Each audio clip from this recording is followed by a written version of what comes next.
Good morning students. मैं doctor नीलम, associate professor, Banwari Lal Jindal college Tosham. आज का ये हमारा टॉपिक बीए फर्स्ट ईयर के स्टूडेंट्स के लिए है। स्टूडेंट्स, कल हमने संघात्मक शासन प्रणाली की विशेषताओं में दोहरी शासन प्रणाली और शक्तियों का विभाजन इनकी चर्चा की थी। आज हम भारत में संघात्मक शासन प्रणाली के कुछ अन्य लक्षणों की चर्चा करेंगे, जिसमें थर्ड है लिखित संविधान। जिन देशों में संघात्मक शासन प्रणाली अपनाई गई है वहाँ संविधान का लिखित होना अनिवार्य होता है। ऐसा किस लिए? क्योंकि संघात्मक शासन प्रणाली में दो तरह की सरकारें होती हैं। एक सरकार केंद्रीय स्तर पर होती है और जितनी भी प्रांतीय इकाइयाँ होती हैं सब में अलग अलग सरकारें होती हैं।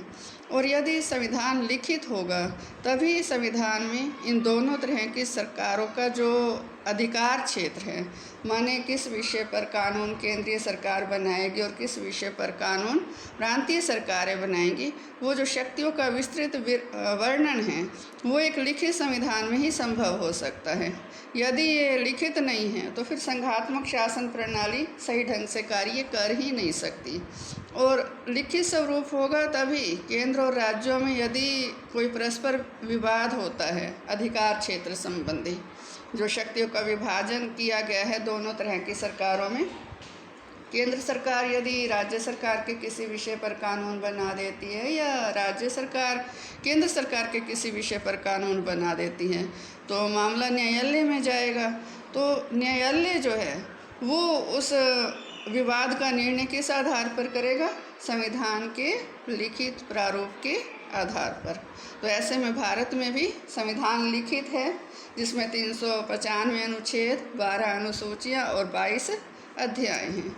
फोर्थ इसमें आ जाता है कठोर संविधान, कि संघात्मक शासन प्रणाली के लिए संविधान का कठोर होना जरूरी होता है, ताकि जो सरकारें आती हैं समय समय पर सरकारें बदलती रहती हैं तो कोई भी शासक दल अपने दलीय हितों की पूर्ति के लिए कोई ऐसा परिवर्तन संविधान में ना कर सके जिससे कि संविधान का ढांचा ही बदल जाए।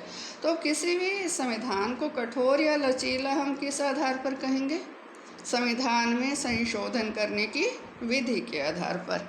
यदि संविधान में संशोधन करने की विधि बहुत ही सरल है, सरल का अर्थ कि जिस तरीके से विधान पालिका साधारण कानून बनाती है उसी तरीके से ही यदि संविधान में परिवर्तन, उसी विधि से ही संविधान में परिवर्तन हो जाता है, किया जा सकता है, तो ऐसे संविधान को कहा जाता है लचीला संविधान। जैसे इंग्लैंड में जो निम्न सदन है कॉमन सदन और ऊपरी सदन लॉर्ड सदन।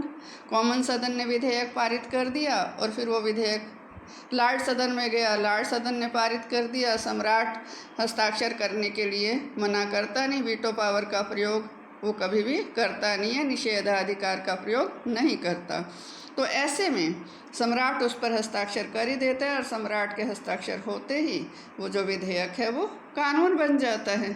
तो इस विधि से ही इंग्लैंड की जो संसद है वो संविधान में भी संशोधन कर सकती हैं। हालांकि वहाँ का संविधान लिखित है तो उसमें भी वो संशोधन कर सकती है। तो ये है एक लचीला प्रकार संविधान का।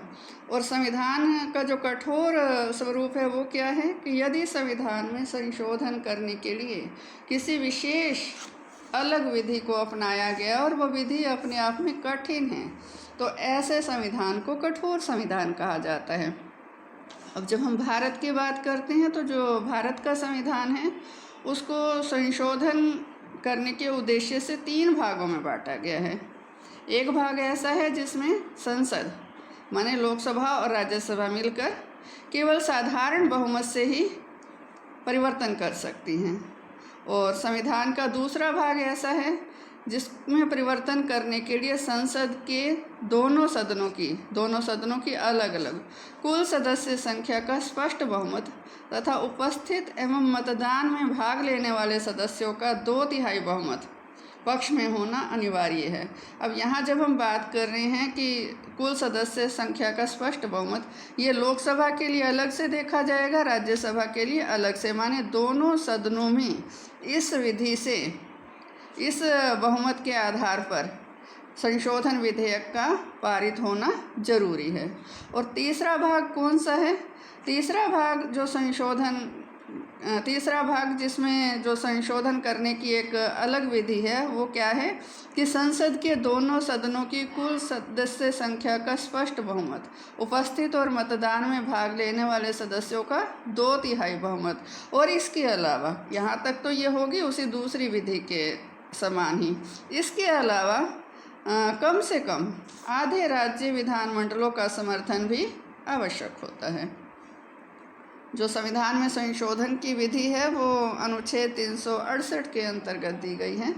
इसमें 2 विधियां वर्णित हैं, ये दूसरी और तीसरी। पहला जो वर्णन इसमें आया है कि संसद केवल साधारण बहुमत से ही संशोधन कर सकती है, वो क्या है कि जो पहली विधि और दूसरी विधि अनुच्छेद 368 के अंतर्गत दी गई है, इसमें अनुच्छेद भी वर्णित है कि कौन से अनुच्छेद में परिवर्तन कौन सी विधि के द्वारा होगा। और जिन अनुच्छेदों का वर्णन अनुच्छेद 368 के अंतर्गत इन दोनों विधियों में नहीं है, उसमें फिर संसद साधारण बहुमत से परिवर्तन कर सकती है। माने संसद, लोकसभा और राज्यसभा ठीक उसी प्रकार से उसमें परिवर्तन कर सकती हैं जिस प्रकार से वो साधारण विधेयक पारित करते हैं। नेक्स्ट इसमें आ जाता है संविधान की सर्वोच्चता। जिस किसी देश में संविधान होता है तो संविधान ही देश का सर्वोच्च कानून होता है। कोई भी व्यक्ति, कोई भी पद, कोई भी संस्था संविधान से ऊपर नहीं होती। लेकिन जो संघात्मक शासन प्रणाली है उसमें संविधान की सर्वोच्चता के लिए जो न्यायपालिका है, इसको एक विशेष प्रकार की शक्ति दी जाती है जिसको न्यायिक पुनर्निरीक्षण कहा जाता है। इसका अर्थ क्या है कि अब 2 तरह की सरकारें हैं, दोनों के अलग अलग कानून निर्माण के विषय हैं। तो ऐसे में कभी भी इनमें कोई विवाद होता है तो वो विवाद न्यायालय के पास जाएगा। तो न्यायालय उस विवाद का निपटारा तभी कर सकता है जब उसके पास न्यायिक पुनर्निरीक्षण का अधिकार हो। पुनः निरीक्षण माने न्यायालय जो कोर्ट है वो ये निरीक्षण करेगी संविधान को मद्देनज़र रखते हुए कि दोनों तरह की सरकारों में से कौन जो है वो ठीक है, किसका कानून ठीक है और किसका कानून गलत है। माने जो सरकारें हैं, चाहे वो केंद्र सरकार है चाहे राज्य सरकार है, वो संविधान के विरुद्ध भी कोई कानून नहीं बना सकती। यदि केंद्र सरकार ने कोई ऐसा कानून बनाया जो संविधान की किसी धारा या किसी अनुच्छेद के विरुद्ध है, या राज्य विधानमंडल ने कोई ऐसा कानून बनाया जो संविधान के किसी अनुच्छेद या किसी हिस्से के विरुद्ध है, या कार्यपालिका अध्यक्ष ने कोई ऐसा अध्यादेश जारी किया। अध्यादेश जारी हमेशा कार्यपालिका अध्यक्ष ही करता है।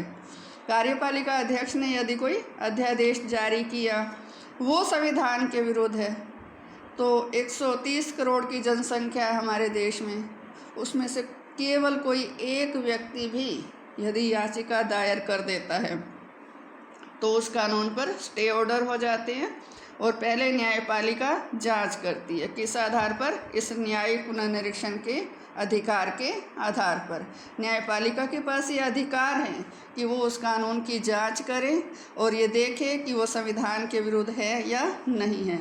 और यदि वो कानून संविधान के विरुद्ध है तो न्यायपालिका को ये अधिकार रहता है कि वो उस कानून को या उस कानून का जितना हिस्सा संविधान के विरुद्ध है उतने हिस्से को रद्द घोषित कर दे।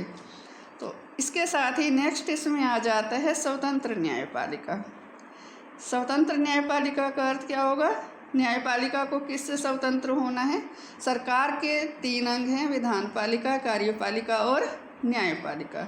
और जब हम न्यायपालिका की स्वतंत्रता की बात करते हैं तो इसका अर्थ है कि जो न्यायपालिका है वो विधानपालिका और कार्यपालिका के अंकुश से स्वतंत्र हो। माने विधानपालिका में कौन लोग हैं? राजनीतिक आधार पर चुने हुए व्यक्ति हैं। कार्यपालिका में कौन है? उसमें भी हमारे देश में संसदीय शासन प्रणाली है, तो मंत्रिपरिषद में राजनीतिक आधार पर ही राजनीतिक योग्यता वाले व्यक्ति हैं। तो ऐसे में न्यायपालिका को राजनीतिक हस्तक्षेप से मुक्त रखना। ये हमारे संविधान में भी किया गया है। इसके लिए क्या व्यवस्था की गई है कि जो न्यायाधीशों की नियुक्ति है उसका अधिकार जो है वो राष्ट्रपति को सौंपा गया है, और राष्ट्रपति न्यायाधीशों की नियुक्ति करते हुए सर्वोच्च न्यायालय के मुख्य न्यायाधीश से भी परामर्श लेता है। और साथ ही साथ इसमें न्यायाधीशों का जो कार्यकाल है वो भी सुरक्षित रखा गया, माने रिटायरमेंट से पहले बिना किसी वजह के या किसी राजनीतिक कारण के उनको पद से नहीं हटाया जा सकता। और यदि किसी न्यायाधीश को पद से हटाना हो उसके कार्यकाल का पूरा होने से पहले, माने उसकी रिटायरमेंट किए जाने से पहले, तो उसके लिए बहुत ही कठिन विधि संविधान में रखी गई है जिसको महाभियोग का नाम दिया गया है। और साथ ही साथ जो न्यायाधीशों का कार्यकाल है वो तो निश्चित होता ही है, और उस निश्चित कार्यकाल से पहले जैसे जो सर्वोच्च न्यायालय के न्यायाधीश हैं उनकी रिटायरमेंट की एज 65 वर्ष है। इसी तरह से जो हाई कोर्ट के जो न्यायाधीश हैं हमारे देश में उनकी जो रिटायरमेंट की एज है वो 62 वर्ष है। उससे पहले इनको किसी राजनीतिक आधार पर पद से नहीं हटाया जा सकता। नेक्स्ट इसमें आ जाता है न्यायपालिका की सर्वोच्चता। ये भी संघात्मक शासन प्रणाली के लिए जरूरी है कि संघात्मक शासन प्रणाली में जो सरकार का संघात्मक स्वरूप है उसकी रक्षा न्यायपालिका ही कर सकती है, और तभी कर सकती है जब संविधान ने न्यायपालिका को ये शक्ति दी हो। क्योंकि संघात्मक शासन प्रणाली में केंद्र और राज्यों में विवाद होते रहते हैं, झगड़े होते रहते हैं, तो ऐसे में न्यायपालिका को सर्वोच्च बनाना, संविधान में ये शक्ति न्यायपालिका को देना कि वो केंद्र और राज्य सरकारों के झगड़ों का निपटारा कर सके, ये जरूरी हो जाता है। तो हमारे संविधान में भी, भारत के संविधान में भी जो न्यायपालिका है उसको सर्वोच्चता प्रदान की गई है कि यदि दोनों तरह की सरकारों में कोई विवाद होता है, कोई झगड़ा होता है, तो उसका निपटारा न्यायपालिका ने, उसका जो निर्णय है न्यायपालिका ने देना है वो संविधान के अनुरूप, कि संविधान की व्याख्या न्यायपालिका करेगी कि जो संविधान है उसके अंतर्गत ये शक्ति, जिस भी विवादित मुद्दा है जो भी, वो केंद्र सरकार की है या राज्य सरकार की है। और संविधान के मद्देनज़र ही न्यायपालिका, माने जो संविधान की व्याख्या करके अपना निर्णय देगी, वो निर्णय केंद्र सरकार को भी मानना पड़ेगा, राज्य सरकार को भी मानना पड़ेगा। तो ऐसे में न्यायपालिका की जो सर्वोच्चता है वो हमारे देश में भी स्थापित की गई है। नेक्स्ट इसमें आ जाते हैं द्विसदनीय विधान पालिका। द्विसदनीय विधान पालिका का अर्थ क्या है कि जो विधान पालिका है उसके 2 सदन होने अनिवार्य होते हैं संघात्मक शासन प्रणाली में। जैसे हमारे देश में जो विधान पालिका है उसका नाम संसद है, और उसके 2 सदन हैं, निम्न सदन हैं Lok Sabha, house of the people, और जो ऊपरी सदन है वो है राज्यसभा, काउंसिल ऑफ स्टेट्स। तो ऐसे में अब संघात्मक शासन प्रणाली में विधान पालिका का द्विसदनीय होना क्यों जरूरी है कि जो संघात्मक शासन प्रणाली है उसमें जो निम्न सदन है वो जनता का प्रतिनिधित्व करता है, और जो ऊपरी सदन है वो संघ की इकाइयों का प्रतिनिधित्व करता है। तो इसलिए 2 सदनों का होना जरूरी होता है। लोकसभा के जो सदस्य हैं हमारे देश में वो जनता द्वारा व्यस्क मताधिकार के आधार पर प्रत्यक्ष रूप से चुने जाते हैं, और जो राज्यसभा के सदस्य हैं वो जनता द्वारा अप्रत्यक्ष रूप से चुने जाते हैं। माने जनता जो अपने अपने राज्य में विधानसभाओं के सदस्य चुनती हैं उन्हीं के द्वारा आगे राज्यसभा के सदस्यों का चुनाव किया जाता है। तो ये जो विधान पालिका का द्विसदनीय होना अनिवार्य है। हालांकि जो सैद्धांतिक पक्ष है विधान पालिका का द्विसदनीय होना संघात्मक शासन प्रणाली में, उसको पूरी तरह से हमारे देश में नहीं अपनाया गया, क्योंकि जो ऊपरी सदन जो संघ की इकाइयों का प्रतिनिधित्व करता है, हम अगर अमेरिका की संघात्मक व्यवस्था देखते हैं, क्योंकि संघात्मक शासन प्रणाली का जो जन्म है वो अमेरिका में हुआ, उसकी शुरुआत अमेरिका से हुई, तो अमेरिका में 50 राज्य हैं, माने जो संघात्मक शासन प्रणाली है उसमें जो प्रांतीय सरकारें हैं वो 50 हैं, केंद्रीय सरकार 1 हो गई। तो जो 50 राज्य हैं, हर राज्य 2 सदस्य अमेरिका का जो ऊपरी सदन है सीनेट उसके लिए चुनता है। तो ये सैद्धांतिक पक्ष होता है, ऊपरी सदन संघ की इकाइयों का प्रतिनिधित्व करता है। लेकिन हमारे देश में क्या है कि जो राज्यसभा के सदस्य हैं उसमें भी जनसंख्या को आधार बनाया गया है कि जो बड़े राज्य हैं वो ज़्यादा सदस्य राज्यसभा में भेजते हैं और जो छोटे राज्य हैं क्योंकि उनमें जनसंख्या कम है तो कम सदस्य राज्यसभा में भेज सकते हैं। तो सैद्धांतिक पक्ष तो हमारे देश में इसका पूरी तरह से सही नहीं है, लेकिन जो विधान पालिका है वो संघात्मक शासन प्रणाली में द्विसदनीय होनी चाहिए। तो हमारे देश में भी जो विधान पालिका है वो द्विसदनीय है, इसमें 2 सदन हैं, लोकसभा और राज्यसभा। तो स्टूडेंट्स, आज हमने संघात्मक शासन प्रणाली की जो विशेषताएं हैं इसके अंतर्गत हमारे जो भारतीय संविधान में उसमें संघात्मक लक्षण कौन से हैं उसका अध्ययन किया, और कल हम इसमें जो संघात्मक शासन प्रणाली के अंतर्गत हमारे संविधान में कुछ एकात्मक तत्वों का मिश्रण भी किया गया है, कल हम उनका अध्ययन करेंगे। धन्यवाद।